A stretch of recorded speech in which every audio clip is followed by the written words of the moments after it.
Bem, pessoal, eu sou o Rafael Epifânio, professor de Física do cursinho Ideia. E na aula de hoje nós vamos aprender um pouco sobre lentes esféricas. Para começar, o que são lentes, né? Lentes são instrumentos muito conhecidos pelo nosso dia a dia, né? São utilizadas em lupas, em câmeras, em óculos, em lentes de contato, enfim, elas têm grande utilidade no dia a dia. E o que elas são? São sistemas ópticos que possuem pelo menos uma de suas faces esféricas. Então, se uma das faces desse sistema óptico foi esférica, a gente chama de lente esférica, tá?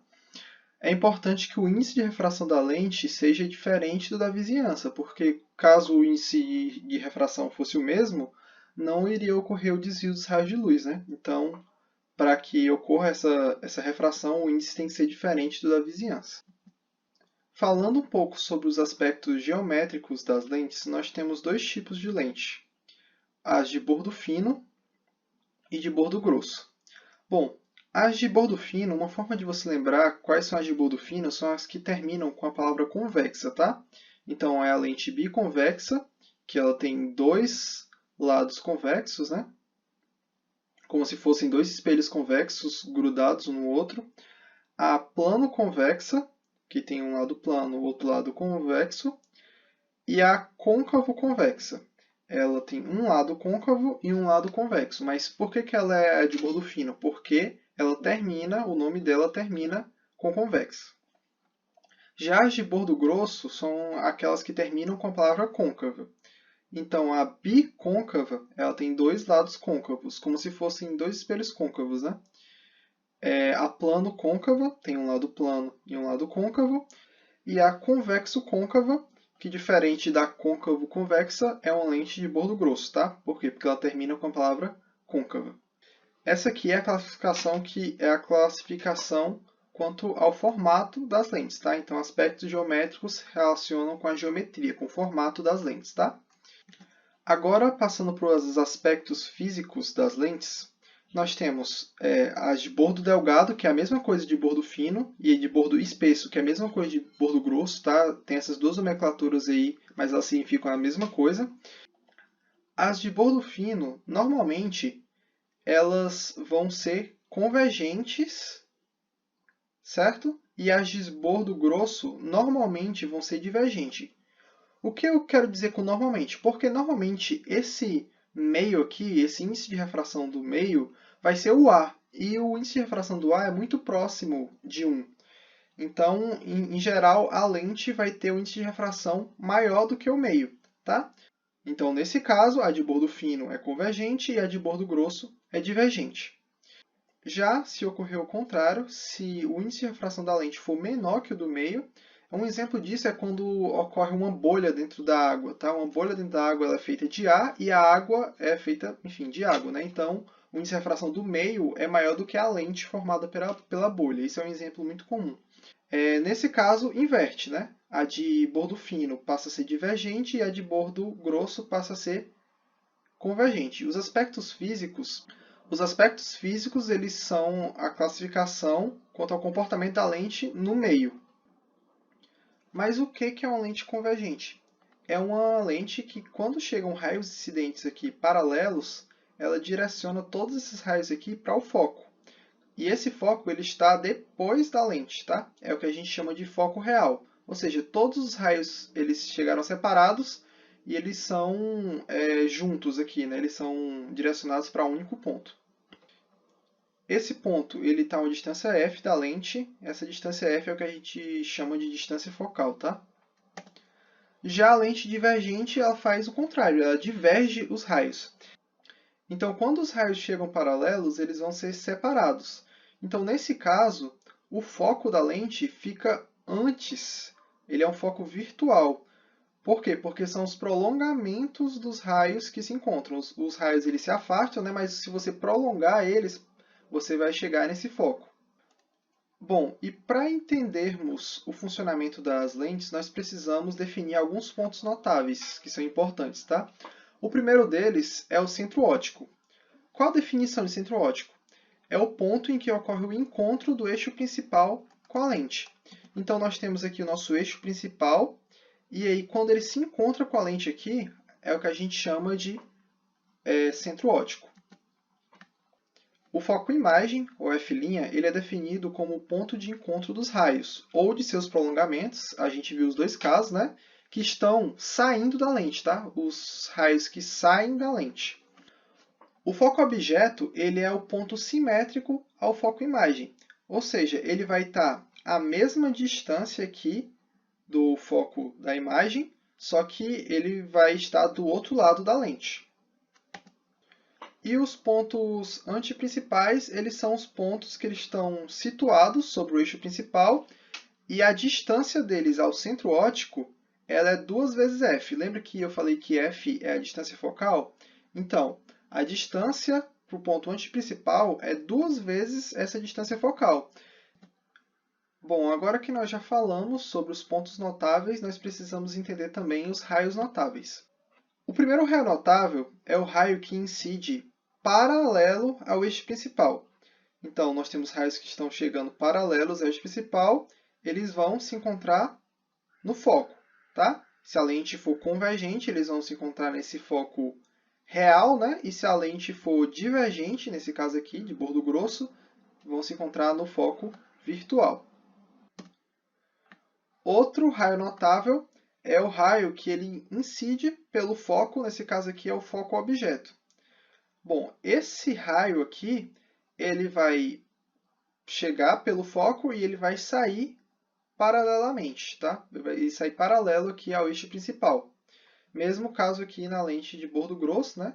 Na lente de bordo espesso, você vê que o raio está chegando aqui na direção do foco objeto, só que ela vai ser desviada, os raios aqui vão ser desviados e vão se tornar paralelos ao eixo principal. E outro raio notável é o raio que chega pelo centro óptico. Bom, nesse caso é bem simples, né? O raio ele não sofre desvio, então a mesma direção que ele estava antes vai ser no final. Tá? Tanto aqui na de bordo fino quanto na de bordo grosso, tá? Tanto na convergente como na divergente. Bom, e como nós utilizamos esses conhecimentos para construir imagens? A gente precisa de 2 raios notáveis. Eles são suficientes para saber qual vai ser a imagem do objeto, tá? Então, nós pegamos esses 2 raios notáveis, que nós já sabemos como eles vão se comportar, a gente faz a refração deles, e aí o ponto de encontro deles vai ser o ponto imagem. Vou trazer alguns exemplos para vocês. A lente convergente ela tem vários casos, eu vou passar por cada um deles e depois a gente vai para o caso da lente divergente, tá? Mas veja como funciona a formação aqui da imagem. Primeiro, eu tenho aqui meu objeto, eu tenho 3 raios notáveis aqui, né? Ó, o raio paralelo, o raio pelo foco e o raio pelo centro óptico. Viu que eles 3 se encontram nesse mesmo ponto? Então, eu não precisaria utilizar esses 3 raios, né? Se eu utilizasse, por exemplo, só esse raio aqui e esse outro raio aqui, iria se encontrar no mesmo ponto. Então, apenas 2 desses raios aqui são suficientes para descobrir onde vai ficar a minha imagem, tá? Nesse caso, a minha imagem é invertida, ela está de cabeça para baixo. Ela é uma imagem real, por quê? Porque ela está depois aqui, né? E ela vai ser formada entre o ponto antiprincipal, lembra que o antiprincipal é 2f, né? O antiprincipal da imagem e o foco imagem. Então, ela fica nesse espaço aqui, tá? Uma imagem real invertida e entre o foco e o ponto antiprincipal. Esse caso acontece quando o nosso objeto está anterior, né? Ele está antes do ponto antiprincipal. No segundo caso, que é quando o objeto está exatamente em cima do ponto antiprincipal, a nossa imagem ela vai ser real, invertida e igual. Enquanto aqui no caso 1, a imagem ela era um pouquinho menor do que o objeto, né? Ela seria menor que o objeto, imagem reduzida. Aqui o tamanho é o mesmo e ela se forma no ponto antiprincipal. Então o objeto está no ponto antiprincipal, a imagem também está no ponto antiprincipal. Tá? Imagem real, invertida e igual. No caso 3, que é quando o objeto está entre o ponto antiprincipal e o foco, a imagem ela vai ser real, vai ser invertida, só que dessa vez ela vai ser aumentada, tá? e será formada depois do ponto antiprincipal. O nosso quarto caso é quando o objeto está sobre o foco. Nesse caso, a imagem ela é imprópria, ou seja, ela se forma no infinito. Por quê? Se você traçar os raios aqui que a gente pode traçar, que no caso é o raio paralelo e o raio que passa pelo centro óptico, você vê que eles ficam paralelos aqui, né? Então eles só vão se encontrar no infinito, que é onde essa imagem vai se formar, tá? É uma imagem imprópria. E o quinto e último caso é o caso em que a imagem deixa de ser real e ela passa a ser uma imagem virtual, direita, deixou de ser invertida, né? E aumentada. Então, quando você traça os raios aqui, você vê que esses raios aqui eles não vão se encontrar, né? Porém, o prolongamento deles vai. Então, como é o prolongamento deles que se encontra, a imagem passa a ser virtual. E aí, geometricamente, a gente consegue perceber que ela é uma imagem bem maior do que o objeto, tá? Já na lente divergente, nós temos o seguinte caso. A imagem ela é virtual, direita e reduzida e vai se formar entre o foco-objeto e o centro óptico, tá? A lente divergente tem apenas esse caso. Ela sempre vai diminuir o tamanho do objeto e a imagem sempre vai ser virtual e direita, tá? Bom, e agora introduzindo um conceito muito importante para lentes, que é a vergência. A vergência está relacionada com o quê? Ela está relacionada com a capacidade de desviar os raios luminosos. Então, quanto maior a vergência em módulo, né, maior essa capacidade de desviar os raios.